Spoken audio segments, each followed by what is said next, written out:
so that if and when a new strain of flu like the Spanish flu crops up 5 years from now or a decade from now, we've made the investment and we're further along to be able to catch it.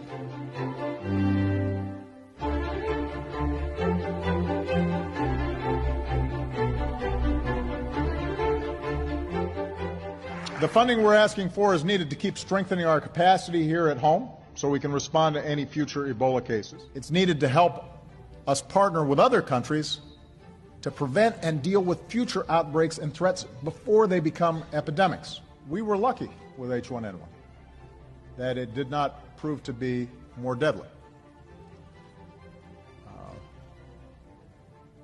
We can't say we're lucky with Ebola because obviously it's having a devastating effect in West Africa, but it is not airborne in its transmission.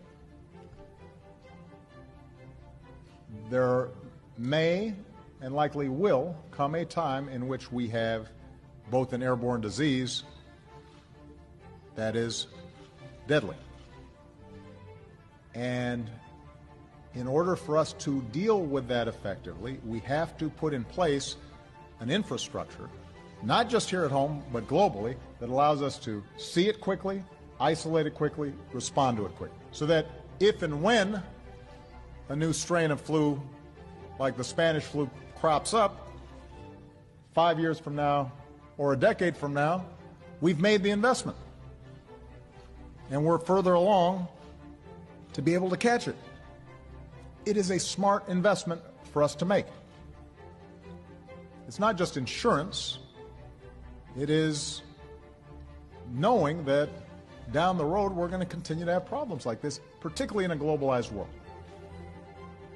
where you move from one side of the world to the other in a day. So this is important now, but it's also important for our future and our children's future and our grandchildren's future.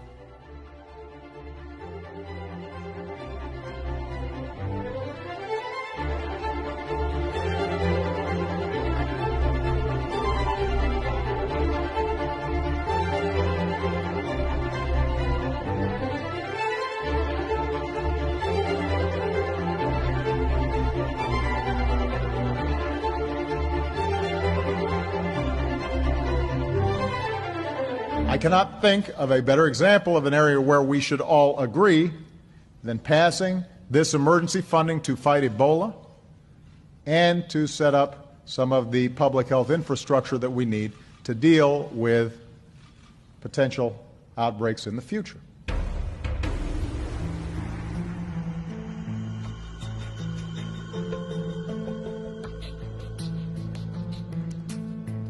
You know, a lot of people think that goes away in April with the heat, as the heat comes in.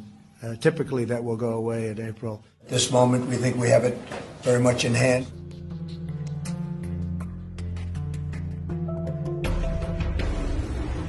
Dr. Fauci said earlier this week that the lag in testing was, in fact, a failing. Do you take responsibility for that? Yeah, no, I don't take responsibility at all. You said that you don't take responsibility, but you did disband the White House Pandemic Office, and the officials that were working in that office left this administration abruptly. So what responsibility do you take to that? And the officials that worked in that office said that the White House lost valuable time because that office wasn't disbanded. What do you make of that? Well, I just think it's a nasty question because what we've done is, and Tony has said numerous times that we've saved thousands of lives because of the quick closing. And when you say me, I didn't do it. We have a group of people. I could ask perhaps my administration, but I could perhaps ask Tony about that because I don't know anything about it. Some of the people we cut, they haven't been used for many, many years. And if we ever need them, we can get them very quickly. And rather than spending the money, and I'm a business person, I don't like having thousands of people around when you don't need them.